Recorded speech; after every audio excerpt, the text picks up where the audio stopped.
The average person that knows your name, if they're from the Republican side, they think you were framed. They think they put you in jail. They think they came after you simply because you were associating with Trump. And they think that Durham investigation that came out saying the fact that Hillary Clinton's dossier was all fake targeting, trying to get you guys to not get reelected, a form of revenge. On the other side, if you watch SNL, if you watch Rachel Maddow, Anderson Cooper, Don Lemon, any of these other guys, they would say you had a connection to Russia and Putin and collusion and Trump and all of that, and all that's true. And that's actually not why you went away. But for the audience that doesn't know, maybe share with us a little bit about your background and how it came to the controversies in 2016. Sure. I guess I'd start with I went to Georgetown University, graduated from the Law Center there as well, practiced law for a few years, but then always was interested in politics. Got involved in Republican politics very young. My father was mayor of my hometown. It was a blue-collar town, very Democratic town. He was a Republican, first one in his family. Became a Republican because he disagreed with what FDR did in Yalta. My father fought in the World War II and was incensed that Roosevelt gave away Central Europe and Eastern Europe and thought we fought for those freedoms. How could he just give that to a communist country? That was impactful on him, and in talking to him as I was growing up, it became impactful on me.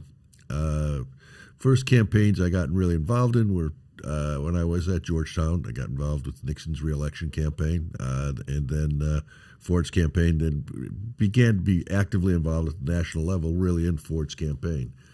Served as part of the team that ran it, working with Jim Baker, who was his first campaign. He and I became very good friends during that campaign. Powerful man. He's a good man. Yeah. He's a very good man. And I talk about in the book, I talk some of the stories about those early years when he was learning. The chief of staff for Jerry Ford was a very green, behind the ears policy wonk guy named Dick Cheney. Really early on in my career with that campaign, I got to know a number of people personally, and that who became figures in the Republican Party for the next 40 years. During after the 76 campaign, got involved in Governor Reagan's campaign for president. Again, was part of the senior team, and after he was elected, Roger Stone, Charlie Black, and I started a political consulting firm, which really became a lobbying firm, a government affairs firm as well, and that really began to change the model. Before 1980, most of the government affairs work was done by law firms. People were hired, law firms were hired to deal with specific issues, that may legislative issues or regulatory issues. And we decided to create a different model. We were interested in international affairs. We were interested in government affairs, and so we thought it was a natural, as grassroots politics was just beginning, and we were on the cutting edge of some of that, to bring some of the campaign skills into Washington government affairs. And the only Republican firm at that time was a company called Timmons and Company. Bill Timmons was legislative director for Nixon in the White House, but he had a very different model. His model was to have 10 or 12 corporate clients, and to only represent that group. We saw ourselves as having a much different concept, and the firm grew, became probably one of the most powerful firms in the Washington scene during the Reagan and Bush years. During that time, we expanded our work beyond just corporate 500 work to include a number of countries, represented a number of countries, always, I should add, with U.S. foreign policy interests at heart, and always in concert with the White House, notwithstanding what Rachel Maddow and people like that have said over the last few years. And in fact, if you look at our clients, you will see that we were always involved in areas where the foreign policy issues were the issues affecting those countries. For example, in Angola, we represented Jonas Savimbi, who was a freedom fighter for UNITA and active in dealing with trying to end the Cuban concentrated Soviet-dominated Angola government. And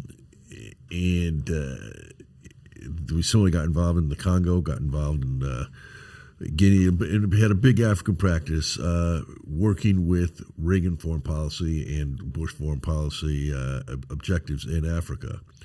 Again, in the course of the last 5 years, a lot of this has been distorted, and we'll talk about this some, I'm sure, today. It's in my book as well, where the woke left, for want of a better term, decided that they were just going to declare that I was pro-Russian, pro-Putin, and never with any facts. I mean, because I represented an oligarch in Russia, that became tantamount to anything and everything for my whole career.